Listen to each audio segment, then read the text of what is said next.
JKUT News 18। मैं खुश नहीं होना। दिल की गहराइयों से शुक्रिया अदा करता हूँ। गुरदीप जी साथ आएंगे और मंच पर जो है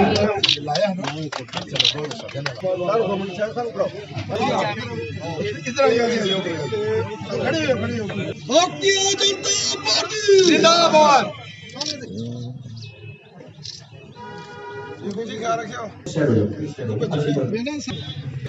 कोरोना ही हो रहा है। सुनील जी साथ आएंगे, अमृतपाल जी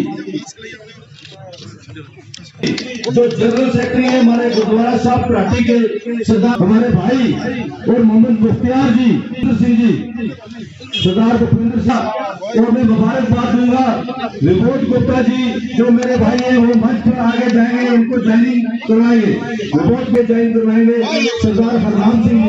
उनसे ये मेरी पुरजोर अपील है जिन्होंने ये बहुत बड़ा फैसला किया और भारतीय जनता पार्टी में सरदार प्रताप सिंह जी चंटी और जो हमारे उपदेश जी है उपदेश शर्मा जी जो मेरे भाई है और हमारे कोर ग्रुप के मेंबर है श्री गोपाल शर्मा जी, पंडित किशोर जी।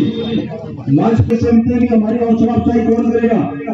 प्रताप हसन जी जो हमारे पैंट गोपाल जी, पंडित गोपाल जी मंच पर आएंगे और एक फोटो होगी सुजात जी, शकुनाथ जी, इन तमाम लोगों ने अजोट दरिया से हाजी अब्दुल क्यूम जी की हौसला अफजाई की।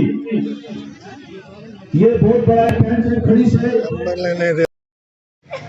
काबिल इज्जत रियासत जम्मू कश्मीर के सदर जनाब रफीक चिश्ती साहब, जनाब जुगल किशोर शर्मा, गुरदीप सिंह, असरार साहब जनाब और बेंच पे बैठे हुए जितने भी मेरे भाई हैं, अगर मैं नाम लूंगा तो काफी देर लग जाएगी।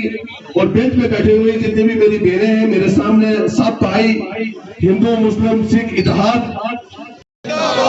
मैं ये समझता हूँ कि ये आवाज जो है और बात देता हूँ क्योंकि भारतीय जनता पार्टी पुंछ के अंदर आए दिन तरक्की कर रही है, आए दिन यहाँ पर नई नई ज्वाइनिंग हो रही है।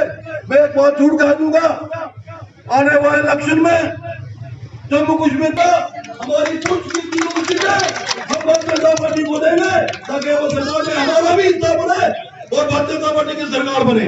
यहाँ जो मंच पर आए हमारे पूरे भाई बहन जितने भी गहराइयों से शुक्रिया करता हूँ और खास तौर पर रविंदर रैना जी का जिनके लिए सुनने के लिए लोग वो शख्सियत है जो नादार बढ़े और लोगों से संपर्क बना रहे, इसीलिए आज का ये टूर प्रोग्राम है जहाँ पर आपने देखा होगा कि हमारे एक पीडीपी के बड़े नेता गुरदीप जी और उनकी फैमिली से अंबिका जी जो काउंसलर हैं उन्होंने भारतीय जनता पार्टी का पिछले दिनों दामन थामा।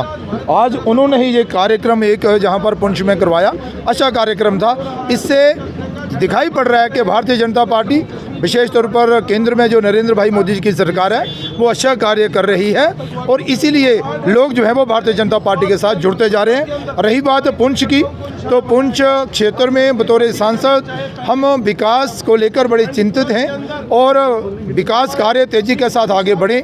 यहाँ पर हमने पिछले दिनों सीआरएफ के माध्यम से कुछ प्रोजेक्ट लाए थे, कोरोना की वजह से थोड़ा धीमी गति में हो गए थे, अब उनमें भी तेज़ी आ रही है। हमने फंड्स का प्रावधान कर लिया है।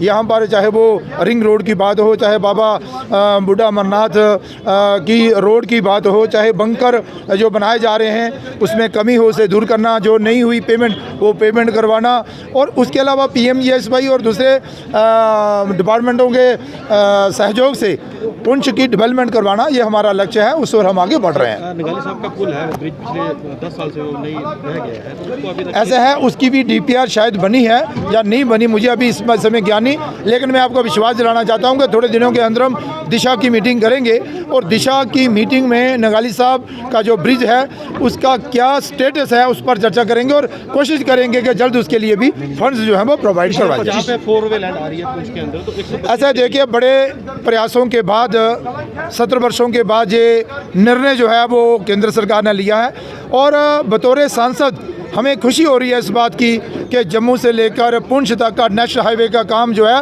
वो हम जोरों शोरों से शुरू करवा पाए हैं। और इसके साथ ही मैं आपको बता दूं कि अखनूर से लेकर पुंछ तक का भी जो नेशनल हाईवे का काम जो है जिसमें टनल भी है वो 2023 और मार्च तक जरूर कंप्लीट हो जाएगा। पिछले 25 सालों से टेलीविज़न जो है बिजली डिपार्टमेंट के वो हड़ताल पे बैठे हैं, उनके आज तक समाधान क्यों नहीं निकला? देखिए टेलीविज़न चाहे वो पीएचई के हों, चाहे वो पावर डिपार्टमेंट के हो, एग्रीकल्चर में हो या पीडब्ल्यूडी में है, ये एक समस्या है।